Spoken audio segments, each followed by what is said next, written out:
لایا اور بالکل اپنے خاک اپنے جسم کو فنا کر دیا، ختم کر دیا۔ دوستو، ہندوستان کی جو سب سے بڑی خوبی تھی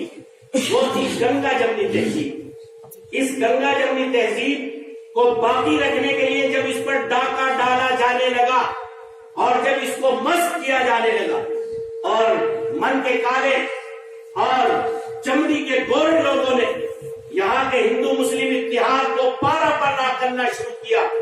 جب تک وہ یہاں تک نہیں آئے تھے تو ہمارے اکابر اور برادران وطن خاموش رہے، لیکن جب انہوں نے ہماری اصلیت کو اکھیڑنا اور ادھیڑنا اور بکھیرنا شروع کیا تو ہمارے اکابر کا جوش اور ان کا خون اندر جوش مارنے لگا اور پھر ان سے رہا نہیں گیا۔ وہی لوگ جو اپنے نازک ہاتھوں سے نازک پنے اور اوراق بدلتے تھے اور ان کی ساری زندگیاں کتابوں کے الٹنے پلٹنے میں دارالعلوم دیوبند میں اور دیگر اداروں میں گزری تھی، میرا من یقین نہیں کرتا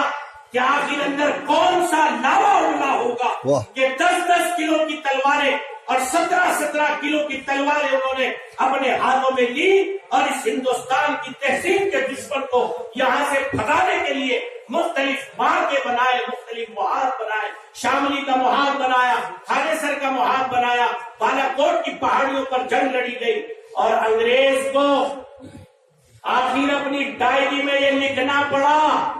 کہ ہمارے پاس دنیا کی سب سے مسلح اور حرب و ضرب کی سب سے ماہر فوج ہے، لیکن ان ملاؤں کے پاس اور اس ہندوستان کے ہندو مسلم اتحاد کے پاس آخر کون سی طاقت ہے کہ ہم اگر غالب نہیں ہوئے تو صرف ہندوستان کا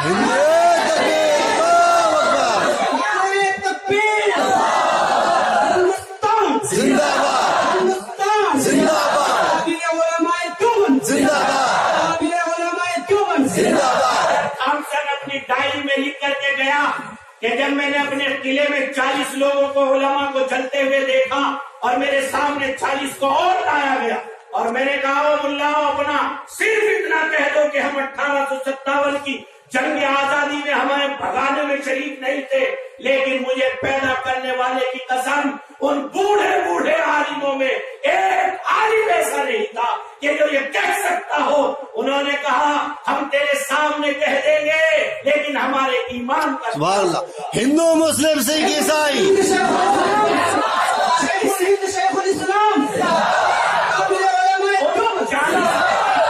جنہ گوارا کر لیا، لیکن ہندوستان کی محبت کی نسبت پر اپنے اوپر داغ لگانا گوارا نہیں۔ یہ تاریخ ہے، یہ ہمارا ماضی ہے، اور یہ ماضی کہ جو بیج بکھیرا تھا ہمارے اکابر نے، آج وہ بیج تناور درخت کی شکل میں الحمدللہ ہندوستان میں موجود ہے۔ اگر وہ درخت تناور نہ ہوتا تو انسانیت نواز، محب وطن، علم اور علماء سے دوستی رکھنے والا ستیندر شرما ہمارا مذہبی دھرم گرو ہماری مجلس میں موجود تھا۔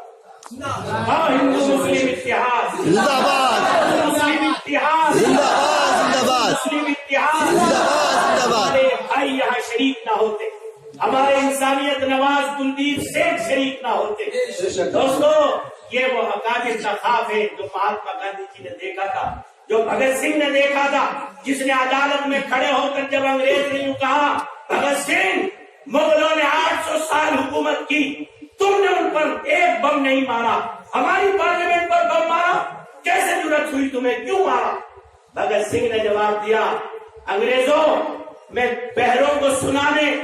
اور اندھوں کی آنکھ کھولنے کے لیے بم مارا ہے، اور میں نے اس لیے بم مارا ہے کہ مغلوں نے 800 سال حکومت کی تو اس ملک میں ایسے فنا ہوئے کہ انہوں نے اپنے جسم کا مقبرہ ہندوستان میں بنایا۔ پنڈت جواہر لال نہرو، جواہر لال نہرو، گاندھی، تم نے اس ملک کو اسپنج کی طرح چوسا ہے، اس کی طرح گروور میں بھگت سنگھ کا یہ بیان محفوظ ہے، تم نے اس ملک کو اسپنج کی طرح تشریف لائیے سینچا ہے، تم یہاں سے مال لے جاتے ہو، گنگا ماں سے بھرتے ہو اور یورپ کی ندی میں جا کے پٹک دیتے ہو، ہمارا ملک خالی ہو گیا اور تمہارا یورپ آباد و بالا باد۔ اس لیے میں نے بم مارا ہے. میں مجرم نہیں ہوں بلکہ میں نے اپنے حق ادا کیا ہے، اس لیے کہ تم نے ہمارے ملک کو کنگال کر کے رکھ دیا. اور مغلوں نے 800 سال میں ملک کو کنگال نہیں کیا بلکہ ملک کو سونے کی چڑیا بنا. اس گنگا جمنی تہذیب کو زندہ کرنے کے لیے یہ خوبصورت گلدستہ یہاں موجود ہے. میں مبارکباد دیتا ہوں ہمارے مذہبی رہنما دھرم گرو عالی جناب ستیندر شرما جی، ان کے تمام ساتھی، اسی طرح سے سپریم کورٹ کے سینئر ایڈوکیٹ عالی جناب ناصر خان صاحب، ہمارے کلدیپ سیٹھ صاحب، اور ہمارے اس درمیان میں ہمارے شولہ پور سے اور بستی سے اتنی دور سے اس محبت میں شریک ہونے کے لیے عالی جناب حضرت مولانا